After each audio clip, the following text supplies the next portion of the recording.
একটু বাঁচান, দয়া করে আমাদেরকে বাঁচান। খানকির ছেলে, তোকে দেখে নেবো। তুই আগুন নিয়ে খেলা করছিস, তুই তৈরি হয়ে থাক, তোর কবরে ঢোকাবো। একজন তৃণমূলের নেতা 6 বছরের একটি শিশুকন্যাকে ধর্ষণ করলো। তাকে বাঁচাতে তৃণমূলের পঞ্চায়েতের কর্মাধ্যক্ষ এবং থানার ওসি কিভাবে নির্যাতিতার পরিবারের ওপর অত্যাচার চালাচ্ছে দেখুন। 25/4/25 আমার বাড়ি অশোকনগর থানা, গ্রাম ভাটশালা, পোস্ট পুটিয়া থানা, অশোকনগর। আমার মেয়ের সঙ্গে 25/4/25 একটা পক্স কেস হয়েছিল। সেই কেসে আসামি জেলে আছে। তার বাড়ির লোকজনেরা আর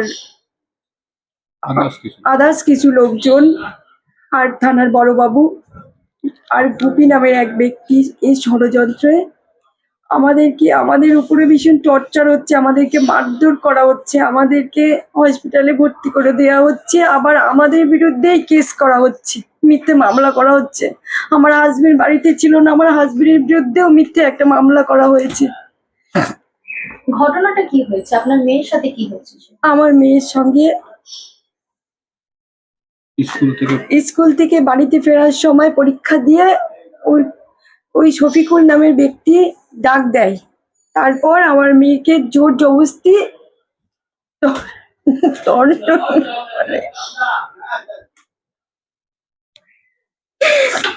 আমার মেয়ে বয়স কত আপনার মেয়ে? আমার মেয়ের 6 বছর বয়স। 6 বছর।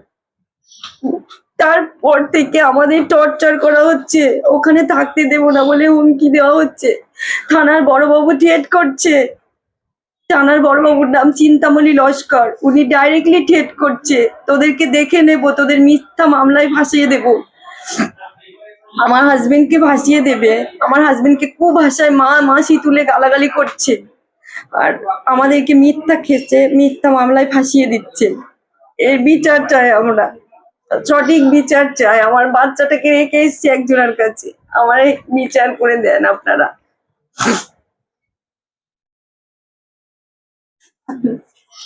যেদিন এই ঘটনাটা ঘটে, একে মারধর করে, আমি বাড়িতে ছিলাম না। আমি ছিলাম বামনগাছি রিজেন্টে, আমার একটা কোম্পানিতে আমি কাজ করি, ওই কোম্পানিতে, গার্মেন্টস কোম্পানিতে ছিলাম।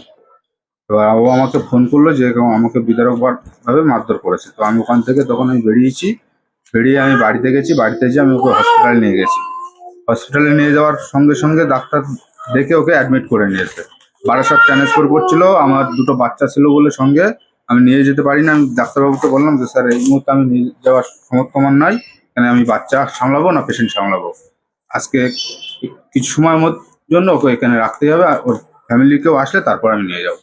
ডাক্তারকে রিকোয়েস্ট করার পরে ডাক্তার অ্যাডমিট করলো, তাও আমার নিজের সই করে এনেছে এখানে, হ্যাঁ, যে তোমার নিজের ইচ্ছাতে তুমি দায়িত্ব করে এখানে ভর্তি করেছো। এবং 5 দিন ভর্তি ছিল হসপিটালে। যারা মেরেছে তারা আবার থানায় অভিযোগ করতে গেছে, কমপ্লেন করেছে। মানে আমাদের ফ্যামিলির লোকও আছে এবং ফ্যামিলির বাইরেও কিছু লোকজন আছে। হ্যাঁ, পার্টি তৃণমূল করুক, বা কেউ তৃণমূল আছে, কেউ কংগ্রেস আছে, বিভিন্ন ধরনের আছে। এগুলো করাচ্ছে পুরো পার্টির থেকে করাক বা যেভাবে হোক, এগুলো গুপি নামে যে ব্যক্তি ওই করাচ্ছে। মানে কিছু হলেই সঙ্গে সঙ্গে গুপির কাছে ফোন হয়ে যাচ্ছে। অভিযোগ গুপির কাছে ফোন করছে, গুপি সবকিছু করাচ্ছে। আর থানার বড়বাবু চিন্তামণি লস্কর। আমি যখন হসপিটালে ওকে অ্যাডমিট করে আমি রাত্রেবেলা 12টার পরে আমি একটা লিখিত কমপ্লেন নিয়ে গেছি থানায় অভিযোগ করতে।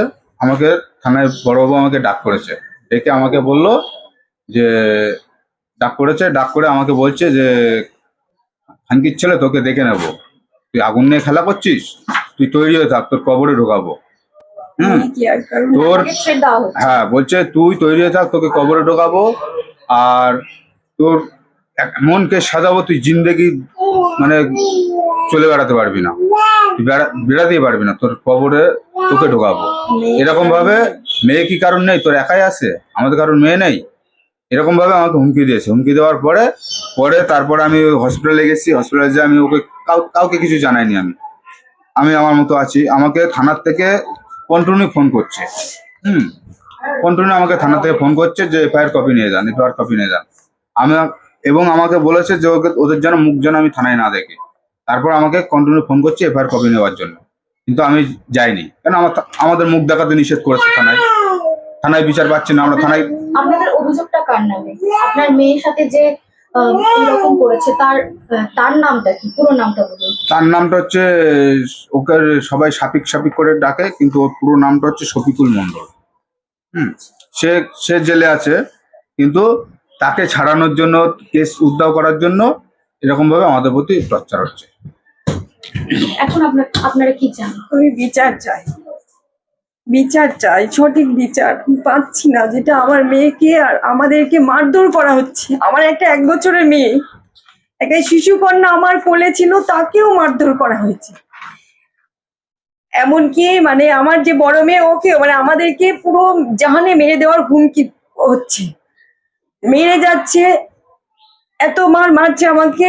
আবার বলছে কি যে আমি নাকি ওদেরকে মারছি, মানে আমাদেরকে ভীষণ চাপের মধ্যে ফেলে রাখা হয়েছে। আমাদেরকে বাঁচান, আমাদের একটু বাঁচান, দয়া করে আমাদেরকে বাঁচান। আমার বাড়িতে কোর্ট থেকে পুলিশ প্রোটেকশনের জন্য পেয়ার করা হয়েছিল। তো পুলিশ প্রোটেকশনের জন্য পেয়ার করে অর্ডার দিয়েছিল কোর্ট থেকে। অর্ডার দিলে থানা কি করেছে, সিসিটিভি ফুটেজ লাগিয়ে এসছে, সিসিটিভি ক্যামেরা লাগিয়ে এসছে লাগানো। তো দুটো ক্যামেরা খারাপ, একটা ক্যামেরা ভালো আছে। আর ওই ভালো যে ক্যামেরাটা আছে, ওই ক্যামেরার নিচে ওকে ধরে মারধর করেছে। সব প্রমাণ A to Z সবই আছে। আমরা যখন যে থানাতে বলছি, থানা বলছে ক্যামেরা খারাপ, ওই ক্যামেরায় কোনো রেকর্ড নাই। আমাদের কাছে প্রমাণ থাকা সত্ত্বেও আমাদেরকে মিথ্যা বলে আমাদেরকে চালানো হচ্ছে। সবকিছু ফলস, মানে আমরাই মার খাচ্ছি, আমরাই অপরাধী হচ্ছি। আমাদের নামে কেস করিয়েছে অসীমনাথ থানার বড়বাবু, আমাদের নামে এই মিথ্যা মামলায় আমার হাজবেন্ডকে জড়িয়ে দিচ্ছে। এবং ওই দিন আমি ঘটনার সময় আমি ছিলামই না, অথচ আমার নামে প্রচার কেস। করছে। আবার বাড়ি বাড়ি মেটার বলে চালিয়ে দিচ্ছে। কিন্তু এইগুলো ষড়যন্ত্র হচ্ছে ওই আসামিকে ছাড়ানোর জন্য, বা আমাদেরকে হুমকি দিয়ে, আমাদেরকে বিভিন্ন ধরনের ঠেট্টামারি দিয়ে আমাদেরকে ওখান থেকে তাড়ানোর চক্রান্ত চলছে, এবং আমাদের মেরে দেওয়ার চক্রান্ত চলছে। সামনে একটা সাক্ষীর ডেট ছিল, আমাদেরকে কোর্ট থেকে নোটিশ এসেছিল, আমাদেরকে জানানোও হয়নি, আমাদেরকে বলেও নি। আমরা পরে জানতে পারলাম যে কোর্ট থেকে নোটিশ এসেছিল, এখন বলছে যে থানা থেকে লোক গেছিল, আমরা বাড়িতে ছিলাম না। সব মিথ্যা কথা বলছে, কোনো লোক যায়নি থানা থেকে। সবার কাছে আমাদের ফোন নাম্বার আছে, অন্য অন্য সময় ফোন করতে পারছে। নোটিশের সময় কি আমাকে ফোন করতে পারতো না আমাদেরকে, যে তোমাদের সাক্ষীর ডেট এর জন্য নোটিশ এসছে, নোটিশটা নিয়ে যাও বা কিছু? আমাদেরকে ফোনও করা হয়নি, আমাদেরকে জানানোও হয়নি। আর এগুলো সবকিছু যা করছে ওই গুপি নামের ব্যক্তি আর থানার বড়বাবু চিন্তামণি লস্কর, এনার জন্য সবকিছু হচ্ছে। আমাদের বিরুদ্ধে যে মার, পুলিশ আসছে, আসামি পক্ষদের উৎসাহ দিয়ে যাচ্ছে যে ওদেরকে তোমরা মারো, আমরা আছি তোমাদের সঙ্গে। বলছি তোমরা মেরে তোমরা লোক একতা হও, যত লোক একতা হবে তত লড়তে আমাদের সুবিধা হবে। আমরা খুব অসহায় মধ্যে দিয়ে আছি, আমাদেরকে বাঁচান।